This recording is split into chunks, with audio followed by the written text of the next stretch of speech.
like to welcome you to the Baseline to Baseline podcast/show.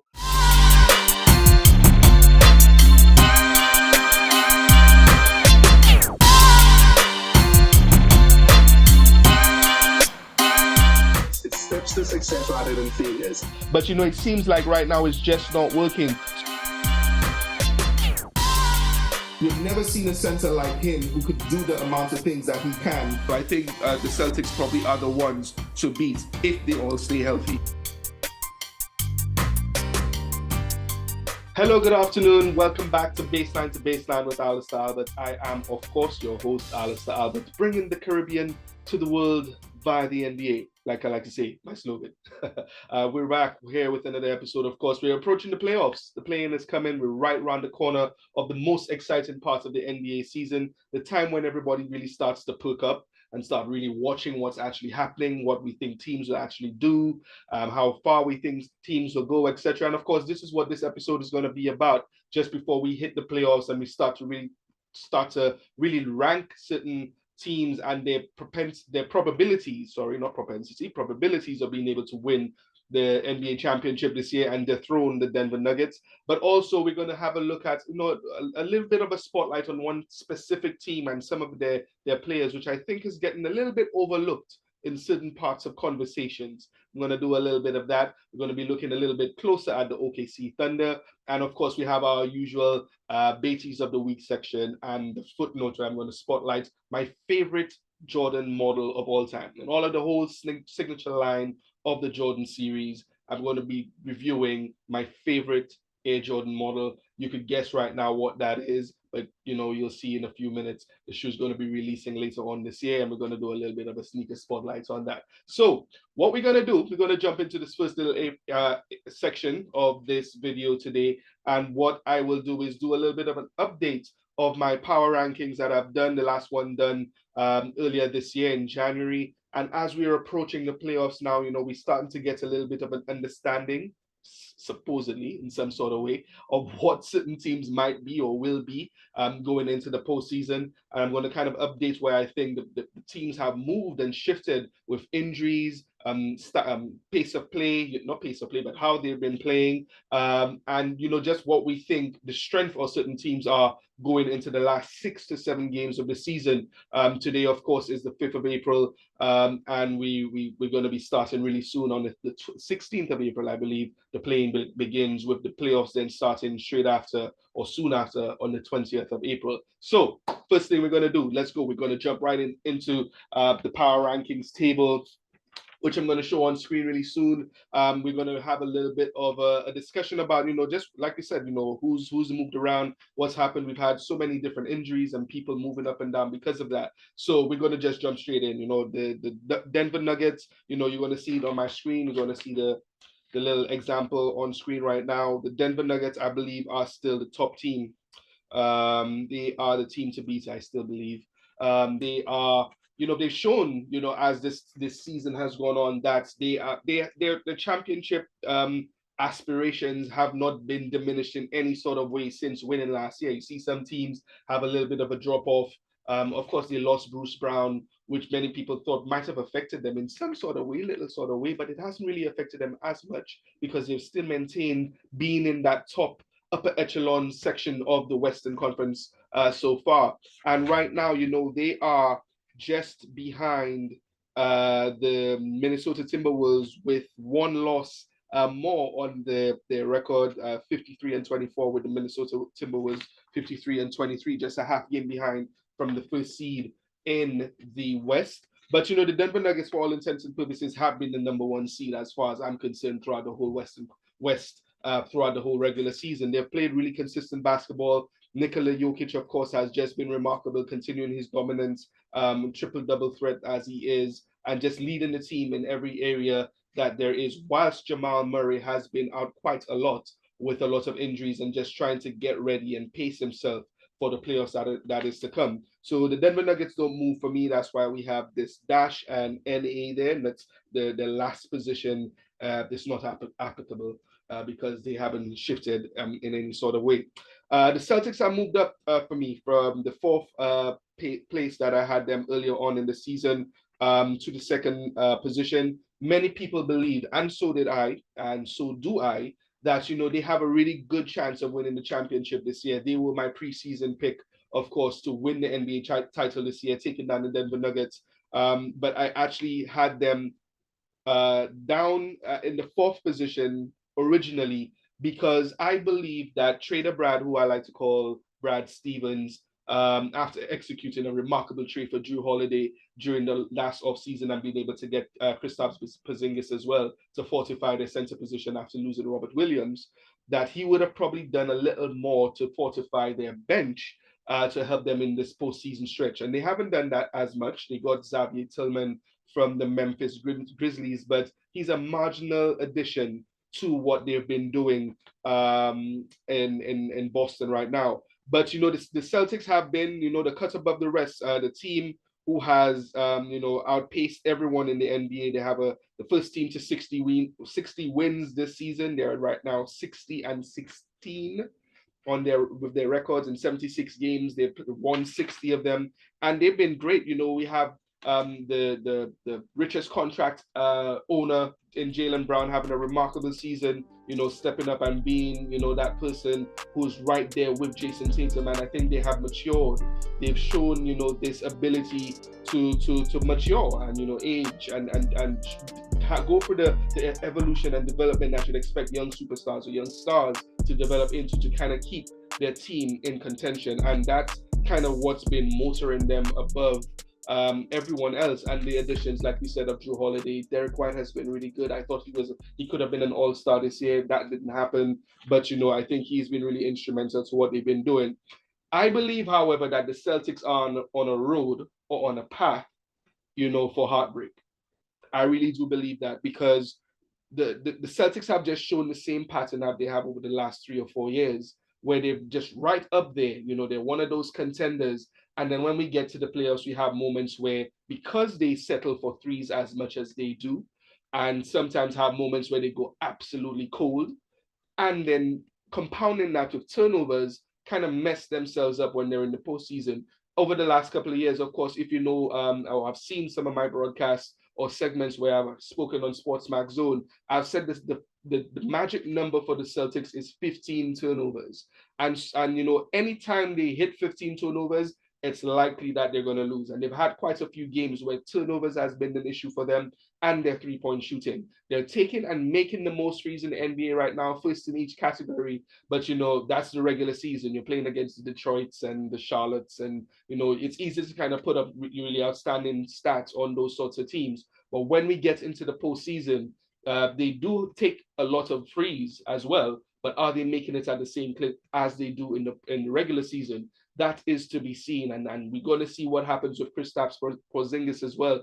He hasn't had a meaningful postseason run for quite some time, so we want to see what he's going to do, and will he be able to maintain his health throughout, which is one of the issues I hope that they addressed during the trade deadline, which they didn't as much. Of course, Al Horford is on the bench, but how much can you rely on a guy who's in his late 30s as well to play substantial minutes, which he has been able to do, but you don't want to rely on that sort of thing. Speaking about a late 30s-year-old guy carrying a team or relying on him, we'll come back to that a little later. So that's the Celtics. I think, they're poised. They're right there on the second spot on the power rankings. They're probably going to be in the finals this year as well, going off against someone from the West like the Nuggets, or maybe the Clippers, or maybe the Timberwolves. Maybe the Timberwolves might surprise some people. So, the Celtics are right there, but, can they sustain it, and can they do what we expect them to do? And those expectations are huge. Joe Mazzulla, we have to see what happens with him. And actually, before I move on to the next team, there was a post that was posted recently by Mo Moonsey, the hoop genius over here in the UK. He posted a picture of just how outstanding the Celtics have been, ranking first in so many categories: in offensive rating, third in defensive rating, first in net rating, 3-point percentage, first in true shooting, and the first 60-win team, like I mentioned. And, he was wondering, and he was commenting on that post that was posted by Stat News on X, saying that, Joe Mazzulla is probably coach of the year. And by right, he should be in the running for that, and nobody would be surprised if he actually wins that award. But I actually responded to his tweet or message or post, and I said, is it just Joe Mazzulla? Or is it because these stars, Jason Tatum and Jaylen Brown, complemented by Kristaps Porzingis, Derek White, and Drew Holiday, have these two guys, these two superstars, just matured and evolved into leaders, and bringing this team to what they're actually supposed to be in that peak of maturity, and this is what we're seeing. And hopefully, this will actually carry them through to win the title this year, like most people think that they could. But is this Joe Mazzulla? We will see over the postseason. We have some moments where, of course, where we had some questionable decisions by him and everything. But I think this is on the back of the stars. Maybe Joe Mazzulla might have a moment here or there that he actually wins a game or not. But this will be on the back of these stars. And why I say also that they're heading for heartbreak is if they do not complete this mission, their slogan last offseason was unfinished business. They wanted to close the deal. They were not able to do it against the Golden State Warriors. They had unfinished business. This season is unfinished business part 2 after not getting to the finals last year. And if they are unable to do this, there's now staring down a supermax contract for Jason Tatum worth over $315 million added on to the 304 that Jaylen Brown got this offseason. What will they be able to do with this team to improve moving forward? We have no idea. So, it's going to be a really tough run for them if they don't close the deal this year. It's championship or bust for the Celtics, and they need to kind of prove it this year that they could take it over, this hump that they've had over the last 3 to 4 years, right? So these are the Nuggets and the Celtics right there at the top. This was one of the hardest power rankings that I've done for the 2 or 3 years that I've been doing this. Of course, I've just done this on my own, and and just tried to create content based on these little rankings. And I always like to say, these rankings are not based on record. So if you look at this table and you look at the positions of these teams right here, and you look at the league rankings on NBA.com, you'll see a stark difference in the placement. But this year, because, like I say, this is not just based on win-loss record. If you look at the top left-hand corner right here, we're speaking about, you're looking at teams based on their strength, their structure, how they've been playing, their current health, and their momentum. And why this was the most difficult power rankings for me to put together at this point in the season, the 2, 3, 4 years into doing this, is because of the teams slotted here at the 6 and 7 spots, the Los Angeles Lakers and the Oklahoma City Thunder. Why might that be? The Oklahoma City Thunder have been quite an amazing team the whole season. They've been up there in the top 3 of the Western Conference rankings for the whole season. Shai Gilgeous-Alexander has catapulted himself into the MVP conversation, rightfully so. Or is that the case? We'll have a discussion about that in a little while. They've catapulted themselves into the top of the West. And, I have the Lakers who are actually in the playing spots above them. What I always say here with the rankings is I like to look at the teams who are above another team.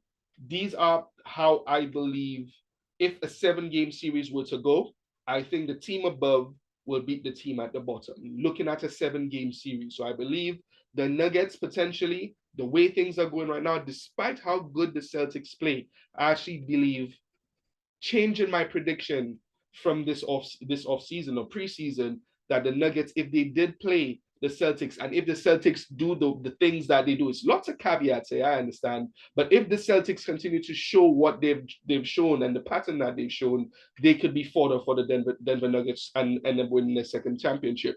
But let's go down to the Lakers. Like I said, the Lakers, I believe, and why I think this ranking is such a difficult one for me is, despite the Lakers being 9th in the West right now, could anyone really argue with me that they won't beat the Oklahoma City Thunder in a 7-game series if they matched up in the playoffs? I can't summarily say that the Thunder will win.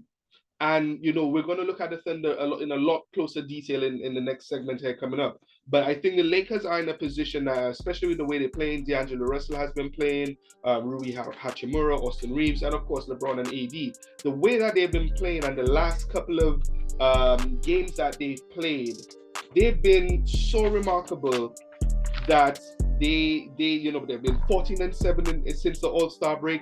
They're 6th in offensive rating since the All-Star break. D'Angelo Russell, since the All-Star break, since the trading deadline, I would say, has been averaging over 20 points per game, shooting 45% from the floor and 43% from three. Since the trade deadline, where he was a bit scared that he might have been traded from the Lakers. The Lakers have just been playing really well, not perfect basketball, but intimidating basketball with their size, their ability, their experience. LeBron still playing like he's early 30s-year-old LeBron. And I think if he were to play against the Oklahoma City Thunder in the first round series as an 8-1 seed or 7-2 seed, wherever the seeding becomes, I think it's going to be a really interesting matchup, and I think the Lakers have the advantage, and that's why I have them above the Thunder here. And of course, looking down and looking at the teams under these as well, I think playoff Lakers. You remember the same way, of course. Big up to Rajon Rondo, who retired earlier on in this season. A couple of days ago, so, hanging up and retiring officially. We used to say playoff Rondo. Playoff Rondo is a beast. He's just different. He plays at a heightened level, an exceptional level. The Lakers over the last season, I'd say. Let's not go the last couple of seasons, because the last couple of seasons, if we don't look back to, let's say, 2020, let's just look at last season.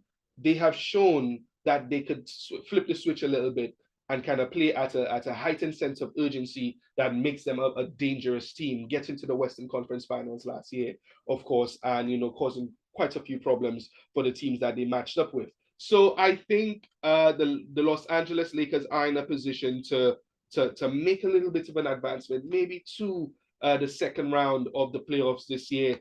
Could they get to the Western Conference Finals again? It all depends on how the seeding plays out. I'm not going to make that prediction right now, but if they had to play the Thunder, just based on these rankings, that's why I have the Lakers right where they are.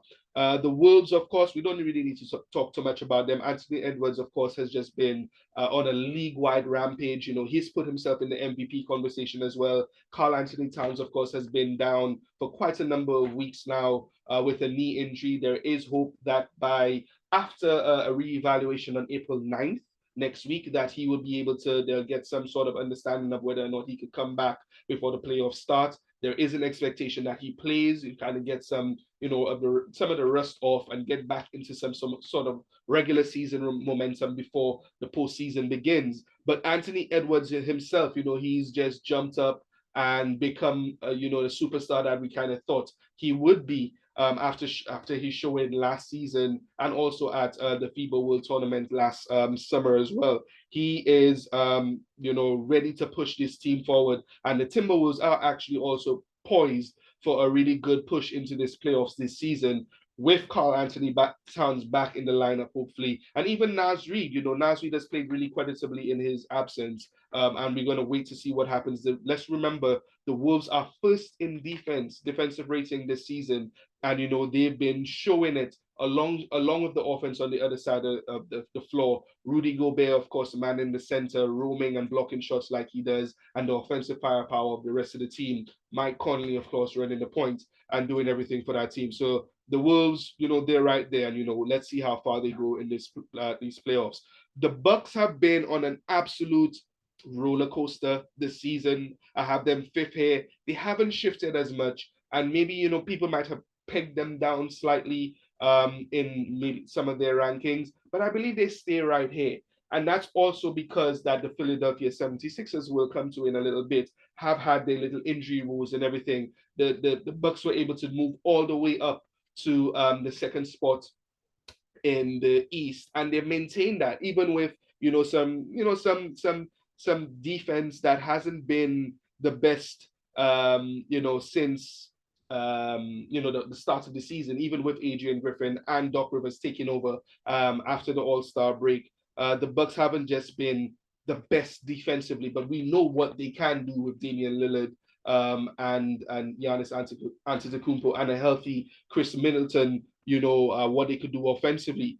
Are they really ready to make this push, after some of those roller coaster losses that they've had this season, some really bad losses to, the Atlanta Hawks and, the Wizards and that sort of stuff. It's been really, really bad losses for the Bucks. And of course, these losses come here and there in the back and forth and the gauntlet of a long regular season. But, let's see what happens this postseason. Let's see if Dame Time will save this season alongside the Superman that is Giannis Antetokounmpo. The Clippers, at one point in the season, they found what I thought like a championship stride. They became a very formidable team in the West and a team that everybody thought would be poised and positioned with the way that their roster is constructed, their depth and coaching to actually threaten the Denver Nuggets. But then they found their championship stride and they lost it just as quickly, right? We had the injury to Russell Westbrook. We had James Harden out of the lineup for a little bit. Kawhi and Paul George, of course, doing their little bit of a juggling act that they do with their availability as well. And then you have, since the All-Star break as well, they've been 28th in defensive efficiency in the NBA. They're just not cutting it for a team who had a once defensive player of the year, an MVP candidate in Paul George, and a defensive player of the year in Kawhi Leonard. Of course, they have their injuries and they're not as young as they used to be anymore, but these are guys who are capable defensively. You have wide bodies like Ivica Zubac, Terrence Mann, who is a very serviceable defensive player on the perimeter, and these guys, there to kind of create a lot of havoc for teams. They've been really pedestrian and actually below average this season, 20th throughout the whole season in defensive rating, and 28th, second before the last in defensive rating since the All-Star break. In the last 23 games, they're just one game over 500, 12 and 11. So, the Clippers have not really accounted for themselves, in the best way the last 23 games, if you're just looking at this one since the All-Star break.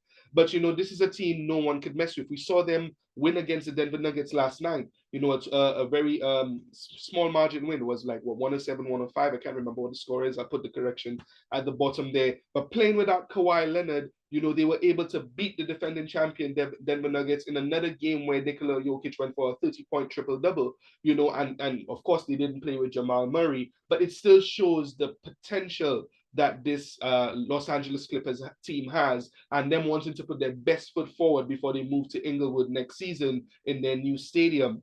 So I think despite the up and down season, the Jekyll and Hyde sort of nature that the Clippers have played this season, I actually believe once the postseason starts, these guys are going to be quite a handful to deal with as they move forward. So I have a son who's making some noise.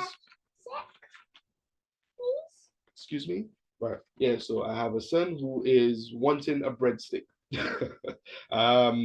Despite this is what we deal with in of course a post-COVID world. People working from home and having to deal with kids. He's not at nursery today, and he just came in and told me whilst I'm speaking about my Los Angeles Clippers that he wanted a breadstick.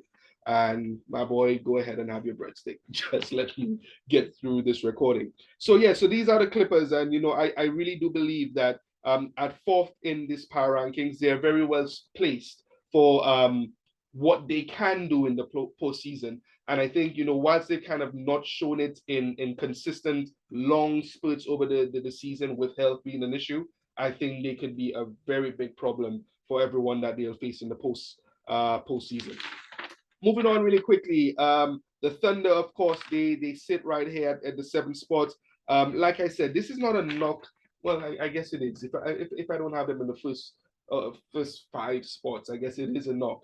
But this is really, like I say, in these power rankings, a reflection of how I think these teams can do against each other in a 7-game series. Do I believe that the Thunder could beat the Lakers in a 7-game series? We explained this. I don't believe so.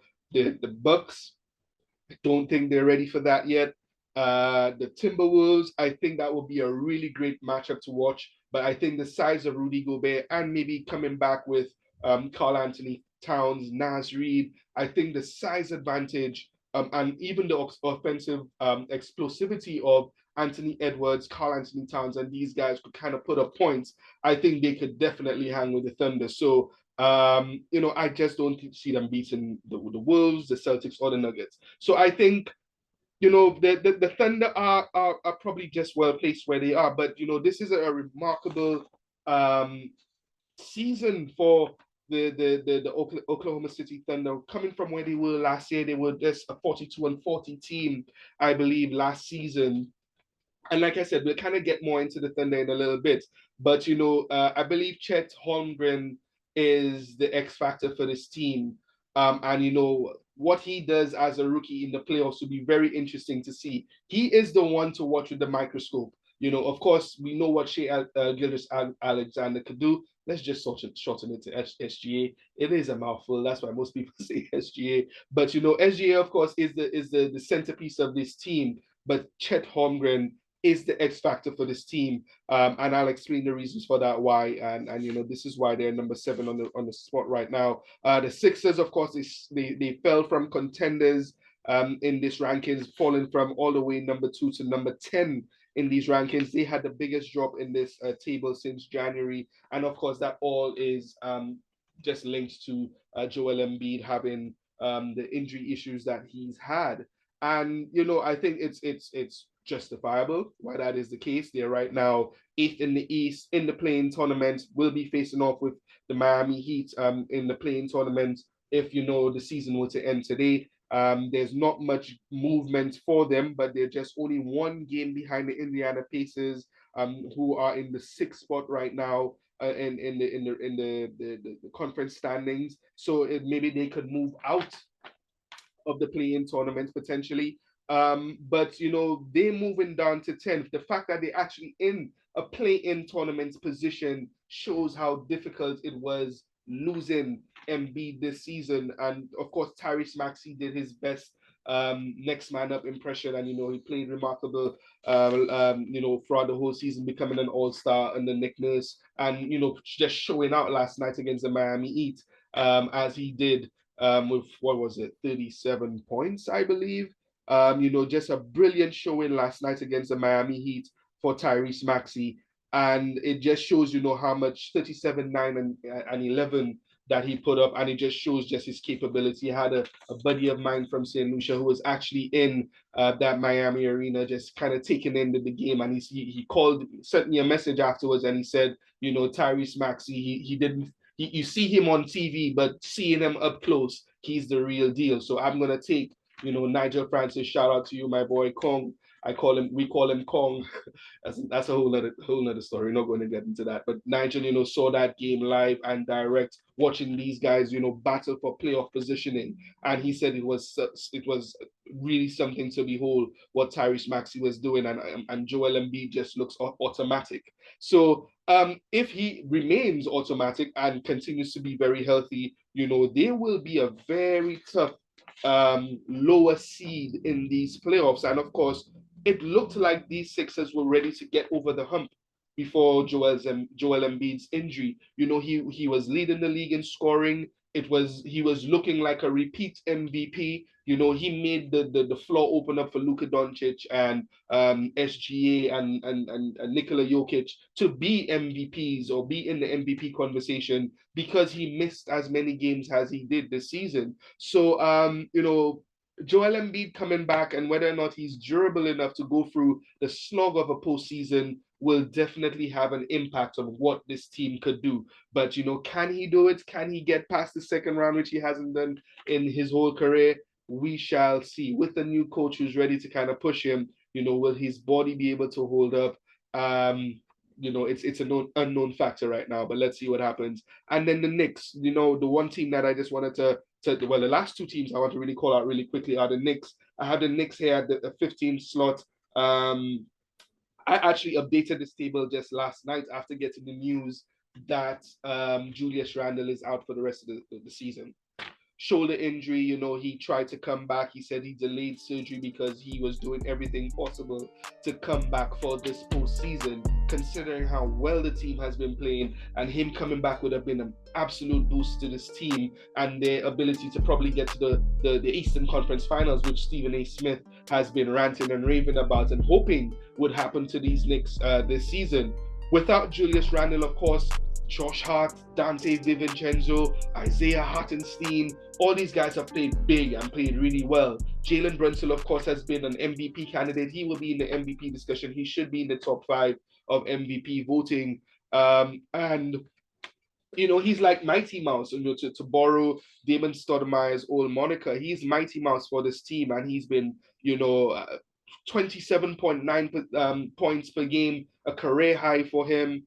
A first-time All-Star, and he's just been amazing this whole season. They're 9th in defensive rating since the All-Star break. In 21 games, they've won 12 of them.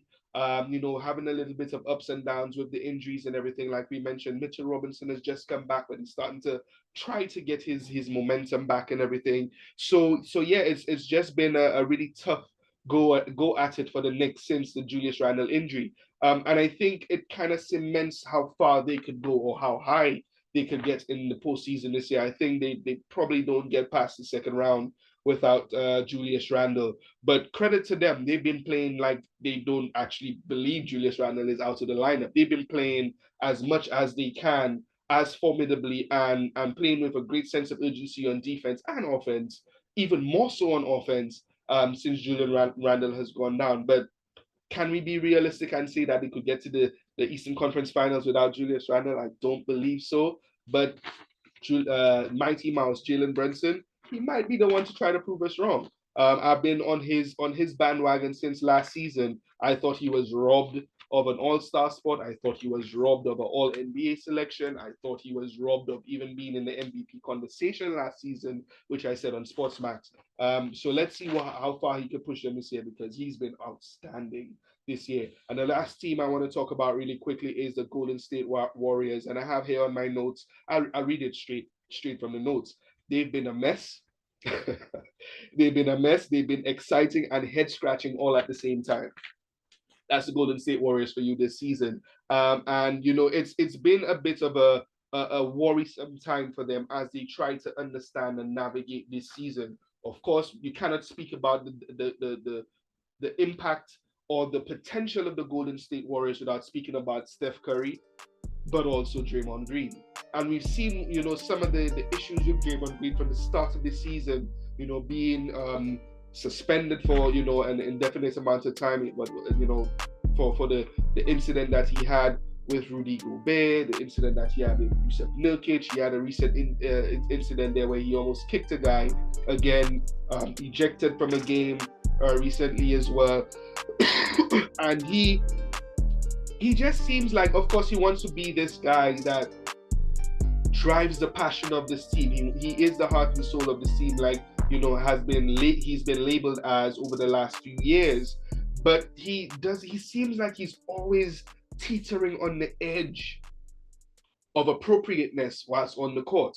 And, he's costed them quite a bit. And I think most people expect that this team will be blown up this season. And, you can't even really put too much fault on Steph Curry, because he's played outstanding basketball throughout the whole season, played as many games as he has, and has tried to carry this team as much as they can. But, this is a team that is 18th in defensive rating. Klay Thompson doesn't look, as sharp, or averaging just over 17 points a game this season. The next person in the lineup in terms of points production is Andrew Wiggins at about 13 and a half points per game, I believe. This is a team that lacks firepower. And that's saying that with guys who are like the hottest shooters that have ever lived, with Klay Thompson and Steph Curry. But, they've been doing this for such a long time. They've tried to use the same formula for quite a bit of time. quite some time. Mike Dunleavy, who took over for Bob Myers after, Bob Myers stepped away as the GM position, said, when they let go of Jordan Poole, that chemistry and team makeup and character was really important to what they're trying to do in Golden State. And that's why they let Jordan Poole go. Of course, you have that, and then you still have Draymond Green, who's kind of causing a little bit of problems. And, they're not as, dynamic as they once were about just 5 years ago. So what's going to happen with the Warriors this year? They were kind of like a dark horse for me this season, but they're probably just dark right now. I don't see the horses. The Warriors are in a dark spot franchise-wise, because I think after this postseason, whether they even make it to the postseason or not, they're in the 10th spot in the West, going to have to go through 2 play-in games to get to the postseason. This is going to be a very interesting run for them. And if they don't make it to the postseason, I know Joe Lacob, like Stephen A. Smith, and many reporters have said, Joe Lacob is going to have a hard look at the coffers and the bank accounts to see whether or not he could afford this team moving forward. And it probably is going to result in the breakup of the dynasty that was the Golden State Warriors. The Rockets, of course, were trying to make a really good push for that final seed to overthrow the Warriors. Of course, they seem to be out of it right now, and there's no way I think they can make it. The Magic, I think probably I'm being a little bit disrespectful to these guys right now. They're first in the league in defensive efficiency since the All-Star break. They are, I believe, fifth? Let's see, 4th in the East right now, just above the New York Knicks. But listen, the Orlando Magic kind of getting to the point that they have from last season. I believe this is an achievement enough. Jamal Mosley has done quite an outstanding job. I actually thought, and I've said it a couple of times, the Detroit Pistons will be a lot closer to what the Orlando Magic are this season, but that obviously wasn't the case. The Orlando Magic have been brilliant this season, but I believe, in this postseason, when you're going to start playing the best teams out there, even with the best defensive rating since the All-Star break, I think inexperience and maybe some size problems will pose a little bit of problems for them in the postseason, although they will definitely win at least two games in whatever matchup that they face in the first round. So this is my power rankings. I'm not going to belabor it anymore. The Lakers and Thunder just created a headache for me on this table. Of course, the Lakers are in a playing spot right now. They are 9th in the West. They actually still are just a couple of games, I believe, behind the 6th spot.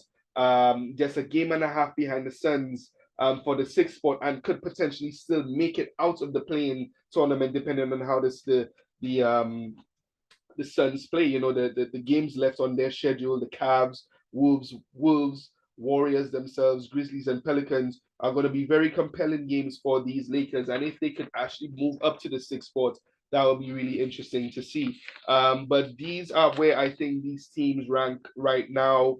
I know it's a bit of an anomaly to think that the Lakers could even be in the 6th spot where they are right now. This is not me being a LeBron lover, LeBron fan, or whatever it is. This is me just thinking about matchups and how things could just fall out. In these playoffs, luck is a good thing. Because if the Lakers were to play the Nuggets in the first round, it's likely that they'll be put out. We saw what happened in the Western Conference Finals this year. But if they were to play the Thunder, potentially the Minnesota Timberwolves, they do have a chance. So you cannot keep them in a low position, unjustifiably, when, they actually do have a path to actually get to the second round, based on where they are. So these are the power rankings. I've kind of gone a few minutes extra here, trying to talk about these, because these power rankings always give so much good content, just based on movements and what teams are doing. And I definitely wanted to be able to call that out. So the next thing I definitely wanted to really talk about really quickly, after I take a really quick break to just have some water, if that's okay. Alister Albert coming right back with you on Baseline to Baseline. Just give me a couple of minutes. We're going to be right back talking about the Oklahoma City Thunder and, their chances this year, but also Shai Gilgeous-Alexander, speaking about him a little closely and how good he's been this season. Be right back.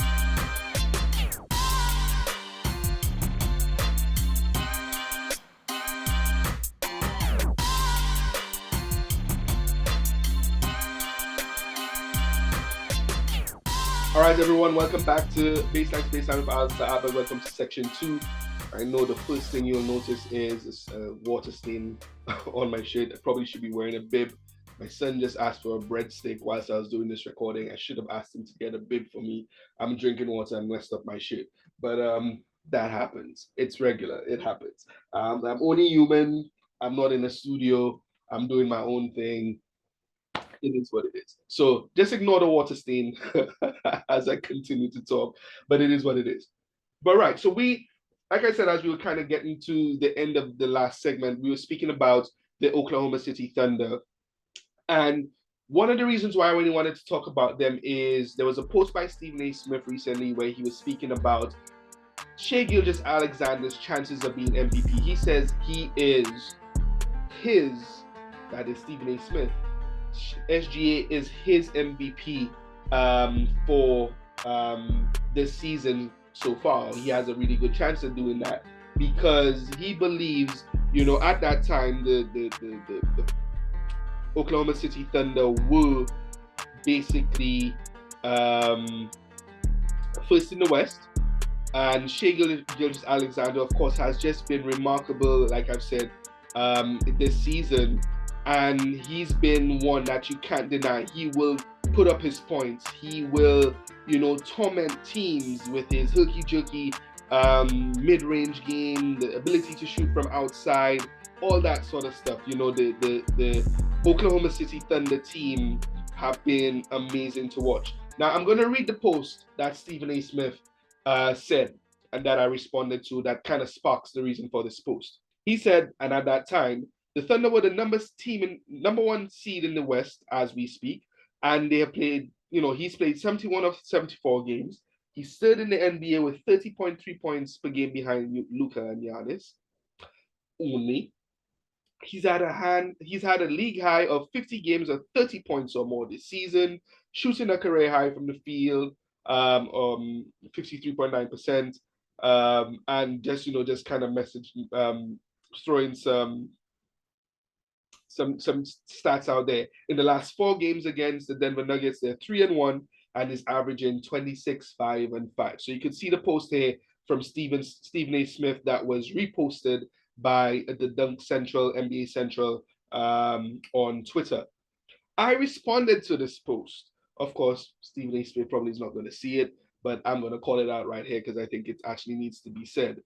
I quoted this tweet and I said, the issue I have with this take, and people have been very tunnel visioned about this. We've seen a lot of this, this capability from Shai Gilgeous-Alexander last year. I believe there's a direct correlation to Chet's superb year as a rookie and him opening the floor and becoming a conduit for Shai's productivity and obviously the Oklahoma City Thunder. Why I wanted to talk about this, let me just get one thing out of the way. The Oklahoma City Thunder are my favorite team. They've been since 2010 when they moved from Seattle to Oklahoma City. They drafted Russell Westbrook. They had Kevin Durant. They got James Harden. They were tormenting the Lakers, and they were the team to watch. That was my team from then. I wanted a new team to watch after the retirement of Michael Jordan, and Allen Iverson was kind of out of the league at that point, or not playing much of a significant role. And I wanted a new team to support. LeBron James was, of course, showing his capability and his ability, but I just didn't. As much as I liked him as a player and he was doing as much as he was, I just couldn't follow. I couldn't see myself as a Cavs fan, and I wanted a team to follow. And the Oklahoma City Thunder, as a new team, being moved from one city to the next, that kind of gave that fresh start. And I was like, you know what, that's my team. Oklahoma City Thunder are my team. So that's my favorite team. When Kevin Durant left, when Russell Westbrook left, when Harden left, when Carmelo and PG left, Paul George left, I was left in a situation where I'm like, we're rebuilding. What's really going to happen? And of course, Chris Paul had a remarkable season leading them to the playoffs, and Shai Gilgeous-Alexander, kind of took off after being traded for PG from the Los Angeles Clippers. And since he's been with the Thunder, it's been a steady improvement and evolution and production increase every single year for SGA. just say SGA, for SGA every year. And, this year culminating with this year where he's kind of in the spotlight for being an MVP. But last season, people, let's have a look at his stats. He was averaging 31.4 points per game last season, 4.8 rebounds, 5.5 assists, shooting, what was it? I have the stats, I've got the stats. He was shooting quite a remarkable percentage from the field and everything as well. I want to get it for you. I want to be able to see the right thing. Where is it? Right, so 31.4 points the last season, shooting 35% from the three-point line. And this year, he's kind of done the same thing, a slight dip in his scoring going down to 30.3 points, 5.5 rebounds, more assists. And he's first in the league in steals at 2.1, shooting 37% from three. So he's shooting a better percentage on a few possessions and stuff in the NBA, right? So I'm going to put my papers back down here. And what I have a disagreement with Stephen A in this take is we've seen SGA do what he did production-wise, scoring-wise. Last season, he averaged 31 points per game. So we know he's offensively capable. So this is not something new that we're seeing. He's able to put up 30 points per game multiple nights. This is not new, right? What is new for the Oklahoma City Thunder is another year of chemistry building, but also the inclusion of Chet Holmgren to the lineup. Now, Chet Holmgren, I know, is not the biggest player. He's tall. He's what 7 foot something, 7'3" or whatever he is. And he is averaging 16.6 points per game, 7.9 rebounds, 2.5 assists, 2.3 blocks, which is 5th in the NBA behind Wembanyama with his otherworldly 3.5 blocks, shooting 53% from the floor and 37% from three. These shooting splits, the rebounds and blocks opens up quite a lot for this offense in the Oklahoma City Thunder. And I think he's been an underrated player throughout this whole season to the success of this Oklahoma City Thunder. I think people are missing the trick here with Chet Holmgren. Earlier on in the season, actually, when we were having all of this discussion about whether or not, Wembanyama could have been the runaway rookie of the year this season. Early on in the season, now it's probably before the All-Star break, there was this conversation about who's going to be the rookie of the year, and quite a few people are saying, yeah, it's Wemby. I kept on saying, I think it might be Chet, because Chet is on a team that was really 500-ish for quite a lot of the time last season, finishing 40 and 42, like I said. 42 and 40, like I said. And they're now a team that is, what are they in the rankings? They're third in the West, 52 and 24. And his inclusion to the lineup, to the very same lineup that it was last season, has created them to be a top in the West team. Are people not seeing that correlation? We've seen Shai Gilgeous-Alexander put up remarkable numbers last season, and they didn't make the playoffs. So why do we think that they would have been any different if Chet wasn't in the lineup?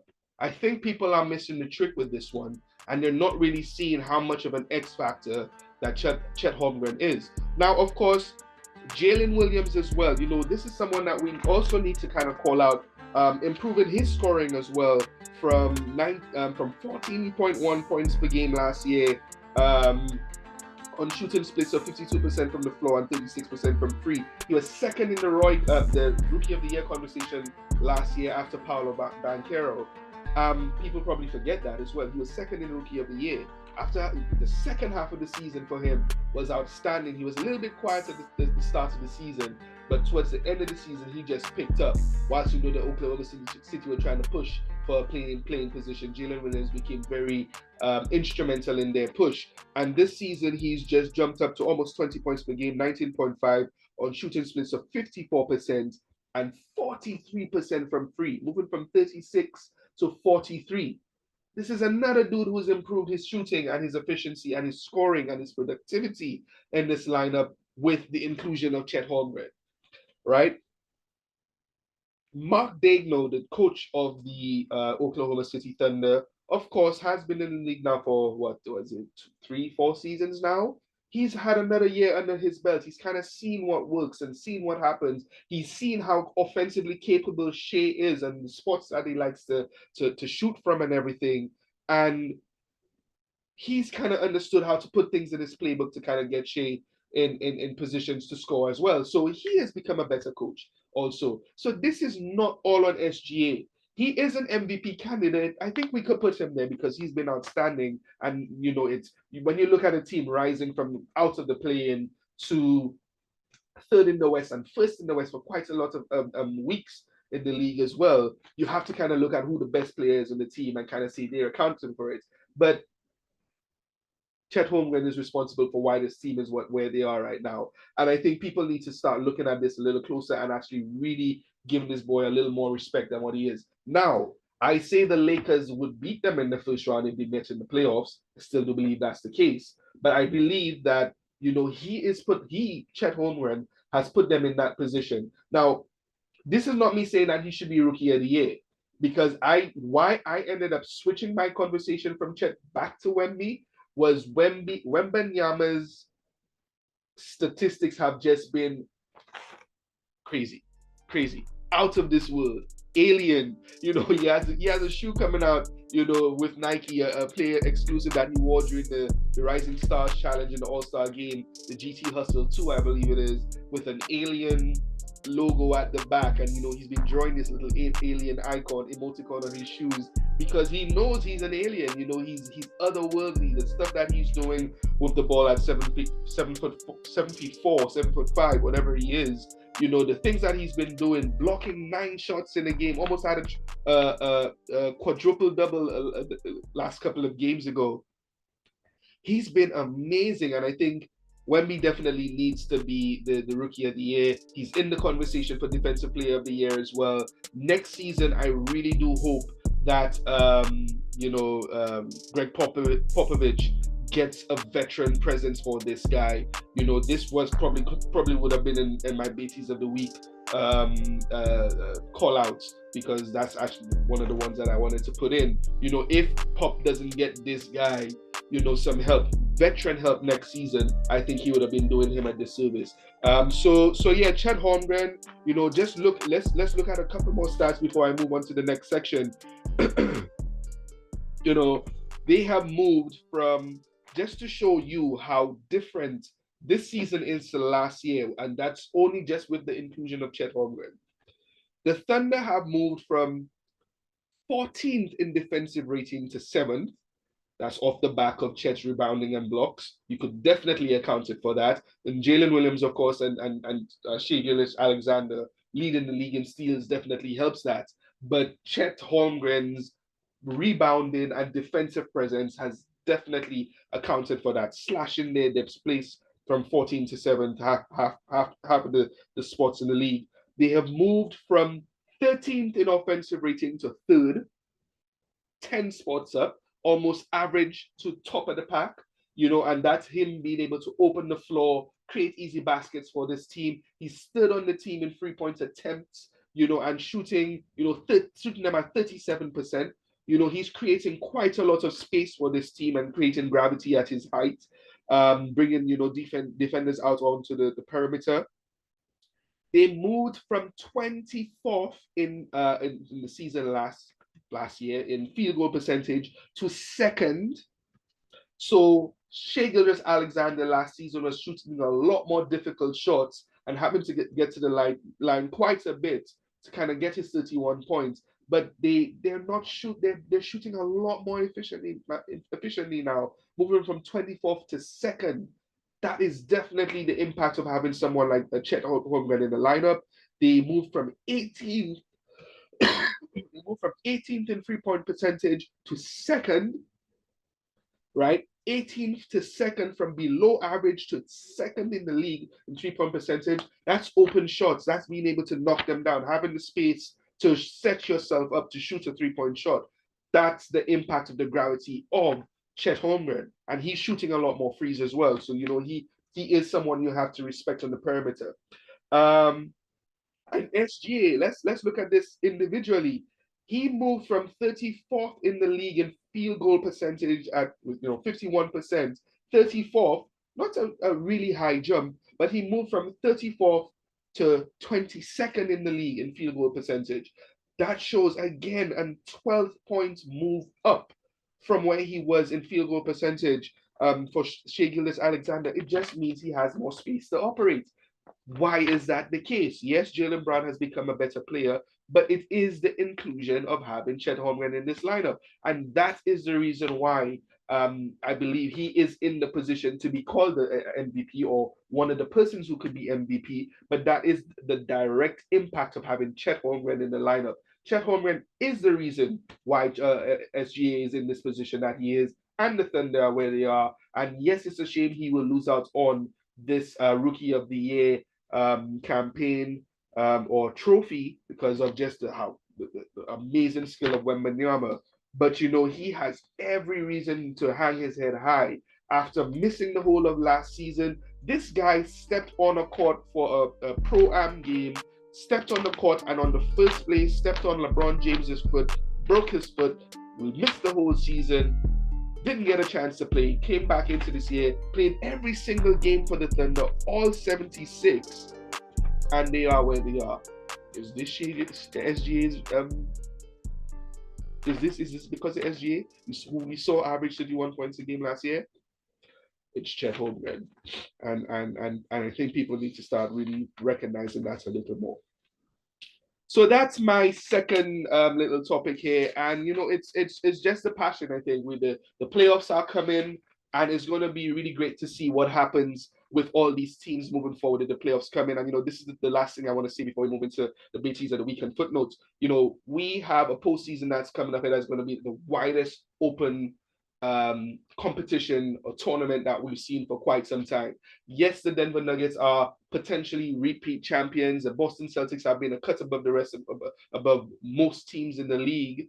But when you look at after these two teams, it's wide open. You have the Nuggets, you have the Warriors. No, not the Warriors. I meant the Timberwolves. You have the Thunder who are there looking. You have the Clippers. You have Milwaukee. You have so many different teams. Never count out the Miami Heat. There's so many different teams in there. The Pelicans have been threatening and kind of showing what they are. And the Dallas Mavericks, do not ignore these guys. You have the Phoenix Suns, who I don't really feel too good about, but we'll talk about in a little bit. These are teams that are going to be quite a handful to deal with in these playoffs, and it's going to be really interesting to see what happens with them. So stay tuned. We're going to be moving on into the Bétiz of the Week section right now, and we're going to be, just talking about some things that I just think that's kind of that's hit me a bit.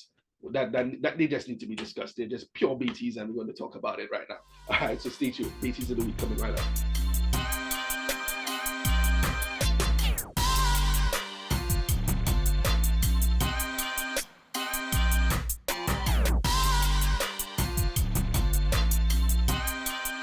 Yes, and we are back. I did better this time with water. I have no water stains from this break this time.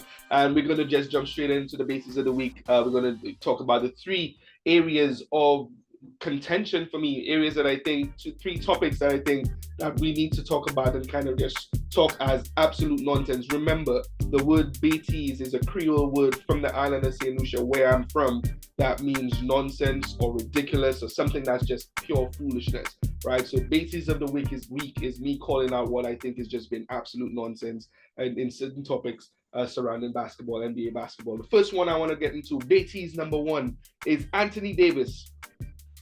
Anthony Davis made a really lovely comment a couple of weeks ago, early on in March, where he said, "We don't really care what seed we're in.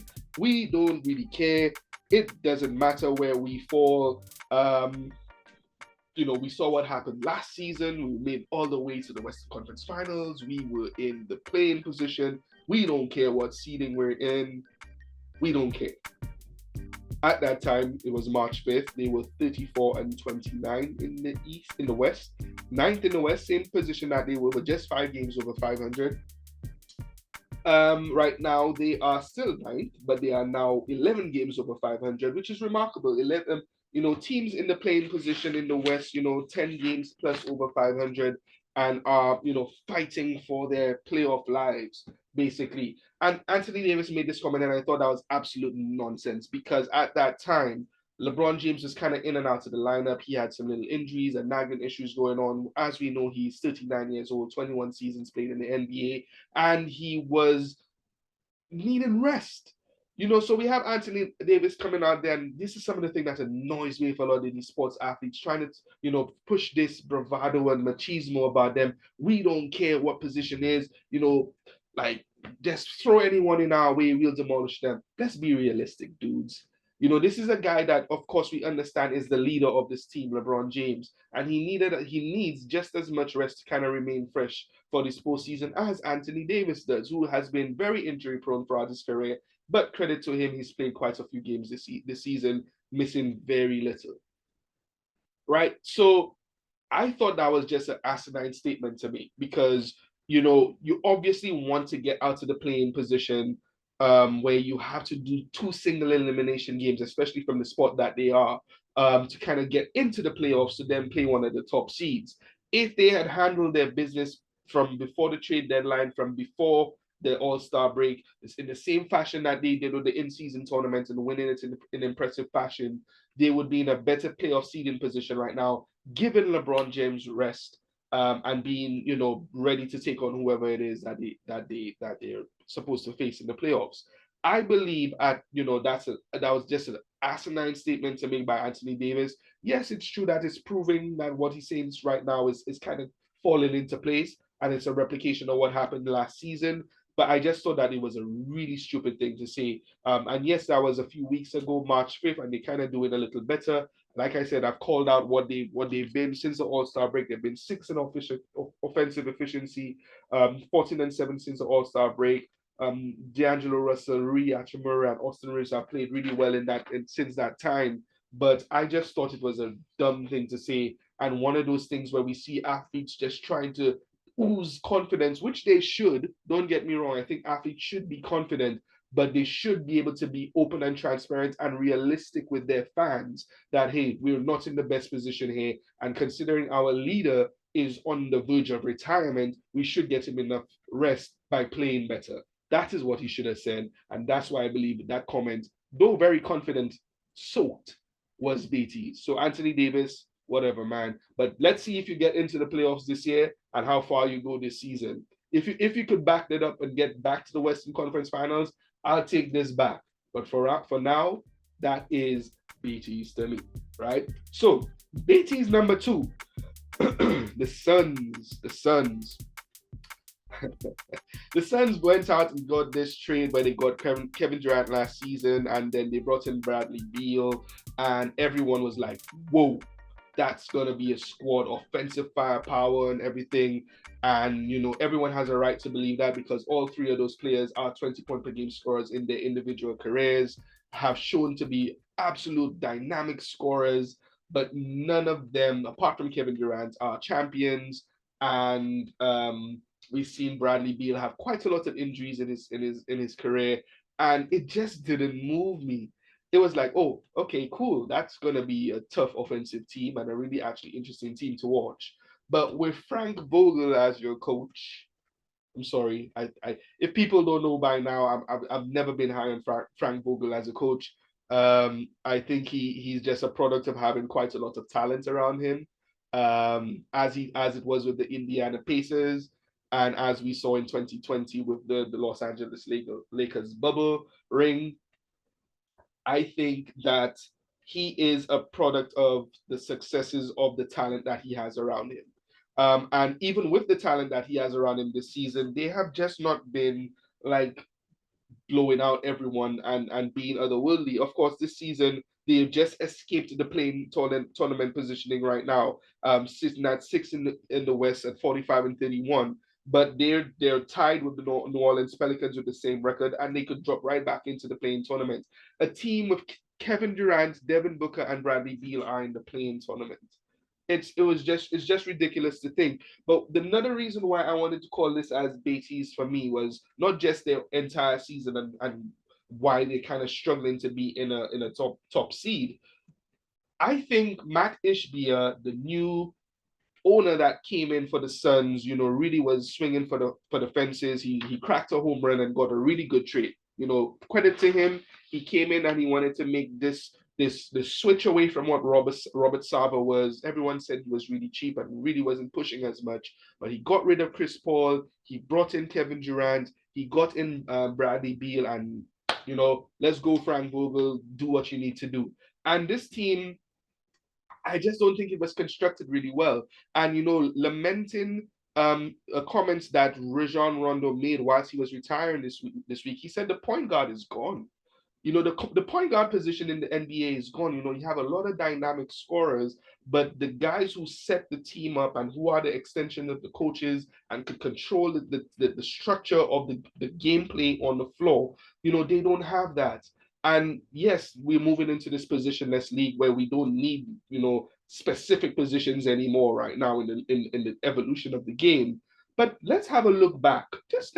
Let's have a really quick look back at the last championships, going back to 2010. And let's look at the teams and tell me if they didn't have a traditional point guard. Yeah? Let's have a look at that really quickly. So apart from the Denver Nuggets last season, who had Jamal Murray, who is a very similar guard to Devin Booker, combo guard, offensively explosive. He is averaging 20.9 points per game, 4.1 rebounds, 6.7 assists. He's not like a point guard who's averaging like closer to 8 double digits assists. He's a guy who looks for his shots. Nikola Jokic is more or less the point guard on this team, right? Nikola Jokic is more of the point guard on this team. And if we have to look at that as, the positioning and everything, the Denver Nuggets do have, by committee, a very strong point guard position. And like I said, that's looking back at all the champions from the last few seasons, you have a guy or guys who are very good at the point guard position, controlling those teams, and who are the key cogs driving those teams. So for the Phoenix Suns to have thought that, yeah, let's just get scorers to do this thing, I thought it was just a faulty move in roster formation by ownership and James Jones, who's in the front office, bringing in that team. So let's look at the championships, like I said. Last year, so we have Murray and Jokic, like I said. In 2022, we have Draymond Green and Steph Curry. Just hold on a second. Kids again. Right, so we have Jokic and Murray, who I said, Jokic is an outstanding center who plays like a point guard anyway, averaging double digits, or close to double digits, nine plus assists a game. So he is the de facto point guard as far as I'm concerned for this team. Looking back at the 2022 championship, you have Draymond Green, who's very similar in that sort of way. He's more of the point forward for this team and plays a really, instrumental point guard-like position for this team. And Steph Curry, who is a remarkable point guard, capable facilitator himself, in addition to the threat of his shooting. 2021, you had Drew Holiday, who was, Mr. Dependable, Mr. Reliable, and the prototypical point guard. In 2020, the bubble ring, we had Rajon Rondo. Like we say, Rajon Rondo and LeBron James. LeBron James, of course, is like the quintessential positionless point forward guy in the league right now, but he plays more like a facilitator. He can score. He is Mr. 40,000 points. He is Mr. all-time leading scorer. But like he always says, he played more like Magic and wanted to be like that big point guard, and that is what LeBron is. We have Kyle Lowry in 2019 for the Toronto Raptors. Draymond Green and Steph again in 18 and 17. In 2016, Kyrie Irving, who is not really a point guard, and LeBron, of course, again, we have LeBron right there.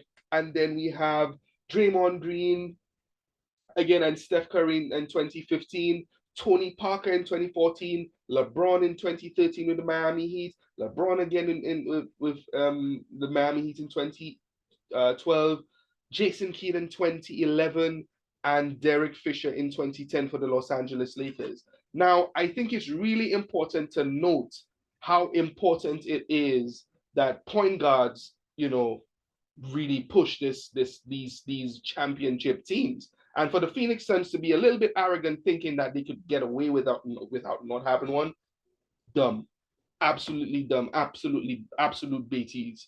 That is absolute Bétiz, from the Phoenix Suns organization, thinking that they could put a fast one on everyone, thinking that we don't need a point guard. We could do this by committee. Once we get two guards who handle the ball and we could get by without having a point guard. And I don't think it's going to work for them for this full season. So it's just a shame, because this is a team, of course, who have been very exciting for the Phoenix community, Phoenix fan base. But I believe that they're going to sell themselves really short this postseason by not having someone who can command facilitation and allow these guys who are pure scorers to just go out and be pure scorers, right? Devin Booker, we've seen him being able to go out and play point guard and average like 8+ assists and all of that a game, but it's taken away, it's diluting his offensive capabilities, because you just want this boy to just go out and score. And of course, you have Kevin Durant. He kind of has to have ball handling capabilities as well. And when you don't have a point guard, and you want to be able to set up certain players, you now put Kevin Durant in a deferral position, because we don't have a true point guard. I'm going to try to facilitate for these guys. You don't need Kevin Durant in a deferral position. You need him attacking. So that's why you need a point guard. And I think the Phoenix Suns this whole season have probably been, despite them being in the 6th spot right now, probably getting into the postseason and kind of causing a little bit of the havoc that they will. I believe that they sold their season short by not having a better constructed team with an actual point guard and a coach who could do a little better. Because I don't really like what's going to be happening with the Phoenix Suns in this postseason, and I think we'll see it play out in a couple of weeks. And the third thing for the Bétiz of the week this week is the last one, and I'm going to actually turn the Bétiz right there on the fans in terms of the perception of NBA players. This week we had Malachai Flynn put up a career high 50 points, in a scintillating performance. He's playing out of this world, probably the best game of his not probably, it is the best game of his pro career, where he put up 50 points and he just went off. The previous career high for this guy was 27 points when he played for the Raptors in 2021. In a game where he played 45 minutes towards the end of the season, probably like garbage time, basically, on a team where he was part of the starting five with Stanley Johnson, DeAndre Bembry, Kem Birch, and Freddie Gillespie. I can't even remember who Freddie Gillespie is. The other guys I remember, but Freddie, my apologies. But, that was his previous career high, playing, as much time as he did. But we're in a situation where he scores 50 points and, he has a season average of 5.3 points. And it was said that was the lowest career average or season average for someone who had scored 50 points ever, joining guys like Terrence Ross, who used to play for the Orlando Magic and Toronto Raptors before. Everybody knew he was streaky, very hot guy who could kind of get on a run if he got going, and was a bit of a Skywalker. So it wasn't really a surprise that Terrence Ross could put up 50 points, even averaging a low amount of points for the season. But Malachai Flynn kind of came out of nowhere. The Bétiz for this for me is where people say that, boy, these NBA guys at the end of benches, them fellas can't play. Them fellas, we could beat those guys. These guys don't get much run. I could do what these guys do. You can't do what these guys do. And remember, This is a bench player at the end of a bench who could put up 50 points on, Atlanta Hawks team, I believe it was. And, Atlanta Hawks, yes, they're not known for defensive prowess, and Clint Capella is not a rim protector, but, this is a very formidable team.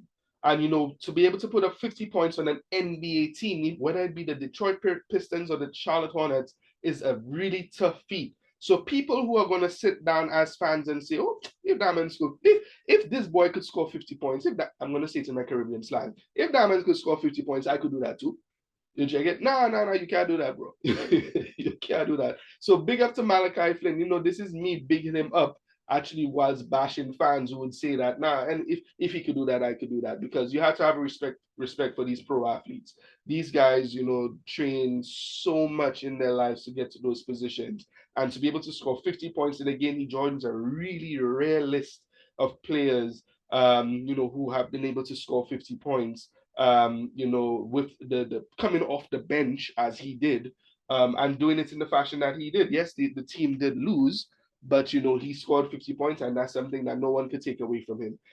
Previous season high for this season against the Pelicans was 17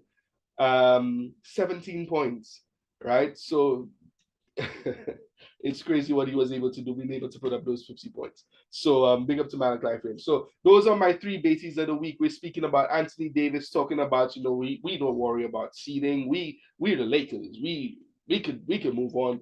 Whatever, bro. You're talking nonsense. Secondly, of course, the Phoenix Suns and their team construction, and them thinking that they could actually do something with this team this year and actually win it all. If they were to win it all with the way that team is constructed, I think that is probably the biggest advertisement for the game in terms of positionless, in terms of we don't need prototypical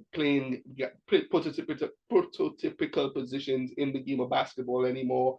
And they would be a lot more the exception to the rule, although the game is evolving. But I think they're definitely the exception to the rule. And of course, fans who think that Malachai's 50 points was just an easy feat because he did it.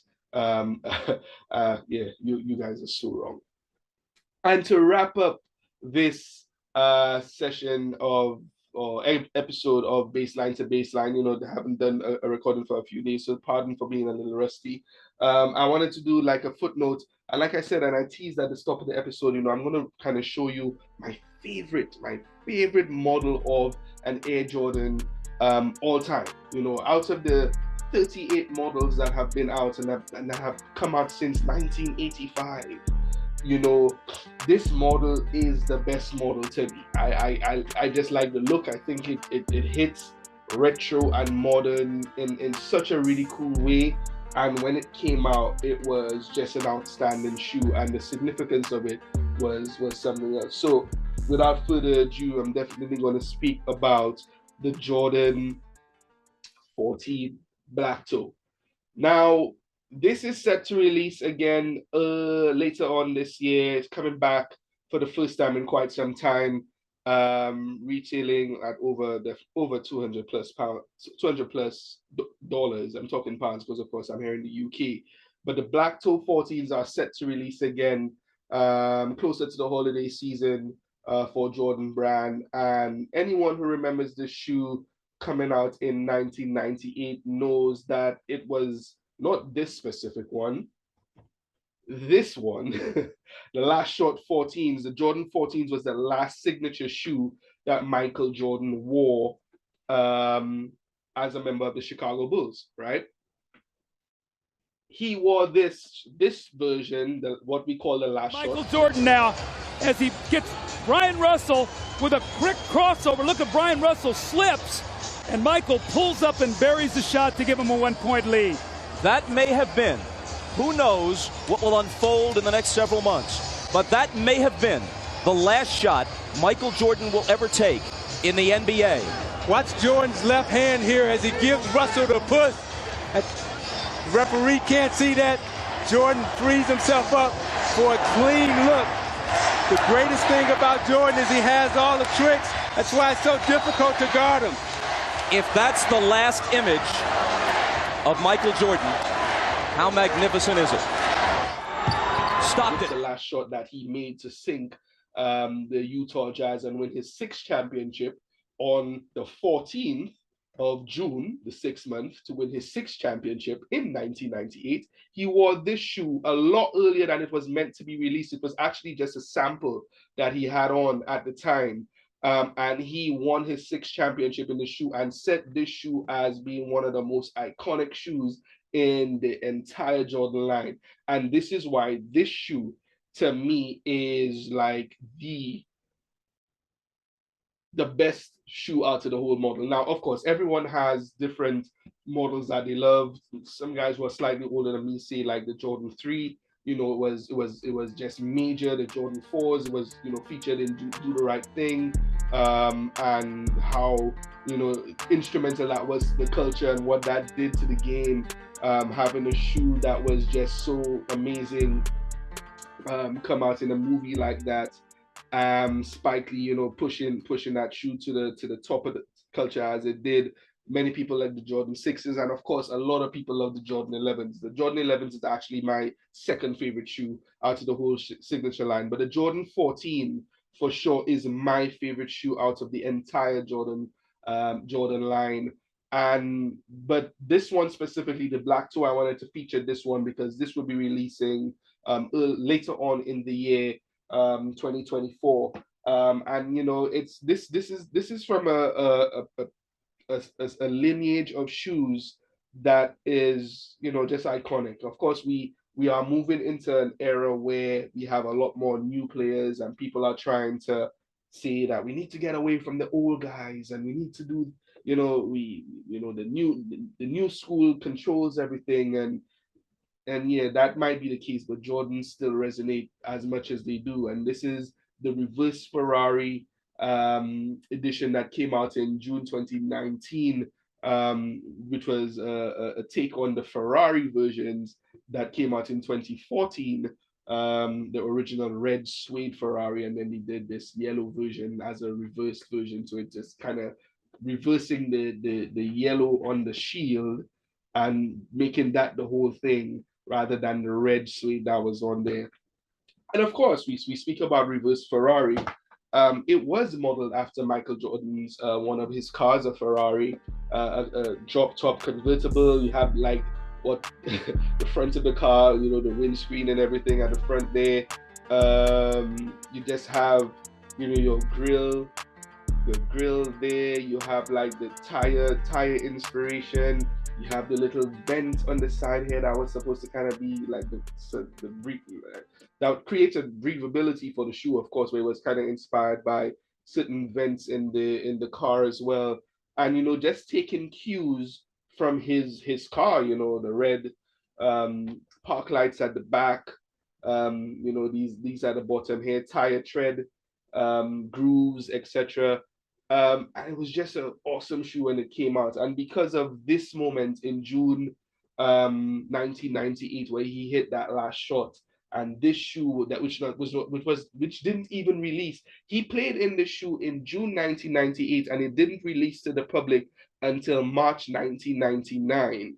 Right? You know, this is how killer Jordan was. He was like, yo, this is game 6. I am going to end these guys in a new shoe no one has ever seen before. He was wearing the 13s throughout the whole playoff series, and he just pulled up in these. No one had ever seen them before, and he just went on the podium and received his 6th championship and 6th finals MVP in these little bad boys right here. And, you know, one of the most comfortable shoes out of the Jordan line as well. And you know what? It's one part of the reason as well why it's one of my favorite shoes in the Jordan line. And you know, I don't have all the versions, all the different colors. There's a cool gray version that's coming out really soon as well. That looks really slick. So yeah, gonna just have to look at those ones and burn my eyes. Of course, we have a kid who wants breadsticks all the time, so I can't buy many shoes anymore. But you know, this is a shoe that I just definitely wanted to put some spotlight on because, you know, as sneakerheads, I don't know if anyone kind of has this feel as well. When you have a shoe that's slightly older and is getting re-released, unless you actually want to replace it, when a new one comes out, it's like, damn, I wish they didn't bring it on. I wanted to have my shoe. I feel precious about this. I don't want to have other people to have this shoe. But it's this is actually re-releasing again, closer to holiday 2024, and this is gonna be a really cool one again to have in be seen on shelves and on the feet of the public again. So Jordan 14s, this is my sneaker spotlight footnote for this baseline to baseline edition, and I'd like to thank you for watching this the sections that you probably chipped in to watch, and maybe watching the whole show if you have, and thank you for watching. I have quite a few lovely interviews coming up for this show. I hope you guys stay tuned. I think it's going to be really cool. And I'm going to sign out on that note before my little boy shouts me again for more breadsticks, which is probably what it is. And thanks for watching. As usual, subscribe, like, share it with your friends. Hope you like. But this is the edition just before the playoffs this year. Going to be talking more on TV and everywhere else, as the playoffs come around, and with the interviewees that I have slated in the next couple of weeks. But for me, the sections that we speak about, Bétiz of the week and footnotes, goodbye. And to Joel, who's going to call my name in a few more seconds if I don't get off this recording really soon. So thanks everyone for watching, and see you soon. Peace.